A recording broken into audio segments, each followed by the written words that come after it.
BJP में नया राष्ट्रीय चेहरा कौन होगा, यह सवाल इन दिनों राजनीतिक गलियारों में खूब चर्चा में है। पार्टी के संविधान के मुताबिक जब तक कम से कम 50% राज्यों और केंद्र शासित प्रदेशों में संगठन के चुनाव पूरे नहीं हो जाते, तब तक राष्ट्रीय अध्यक्ष का चुनाव नहीं हो सकता।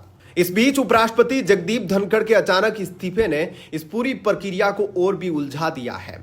अब पार्टी का पूरा ध्यान नए उपराष्ट्रपति के चुनाव पर आ गया है। सूत्रों के मुताबिक बीजेपी जल्द ही उत्तर प्रदेश, गुजरात, कर्नाटक और त्रिपुरा जैसे 4 बड़े राज्यों में अपने नए प्रदेश अध्यक्षों का ऐलान करेगी। इन नियुक्तियों के बाद ही राष्ट्रीय अध्यक्ष के चुनाव की प्रक्रिया शुरू हो पाएगी। इसी बीच भारतीय जनता पार्टी बीजेपी ने मशहूर अभिनेत्री और राजनेता खुशबू सुंदर को तमिलनाडु में अपना उपाध्यक्ष नियुक्त किया है।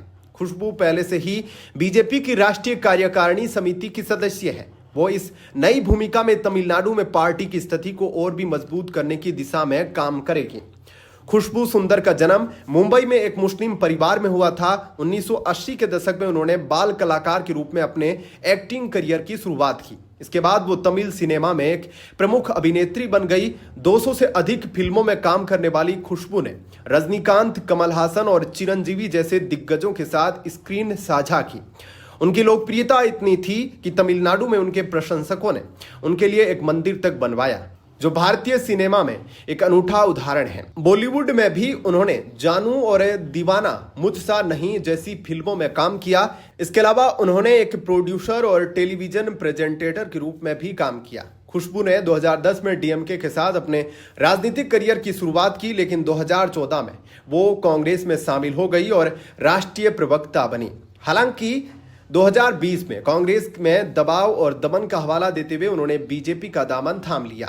2021 में उन्होंने चेन्नई के थाउजेंड लाइट्स निर्वाचन क्षेत्र से बीजेपी उम्मीदवार के रूप में विधानसभा चुनाव लड़ा, लेकिन वो सीट नहीं निकाल पाई। डीएमके के एन एझिलन से वो हार गई। 2023 में उन्हें राष्ट्रीय महिला आयोग का सदस्य नियुक्त किया गया, जिसे उन्होंने नारी शक्ति को बढ़ावा देने की दिशा में एक बड़ी जिम्मेदारी बताया। तमिलनाडु में बीजेपी का प्रभाव अभी भी सीमित है और खुशबू की नियुक्ति पार्टी के लिए एक रणनीतिक कदम होगा। उनकी लोकप्रियता और राजनीतिक अनुभव को देखते हुए पार्टी को लगता है कि तमिलनाडु में बीजेपी की छवि को मजबूत करने और स्थानीय स्तर पर कार्यकर्ताओं को प्रेरित करने में वो महत्वपूर्ण भूमिका निभा सकती है। क्या कहना है आपका इस पर कमेंट सेक्शन में अपनी राय जरूर बताएं। धन्यवाद।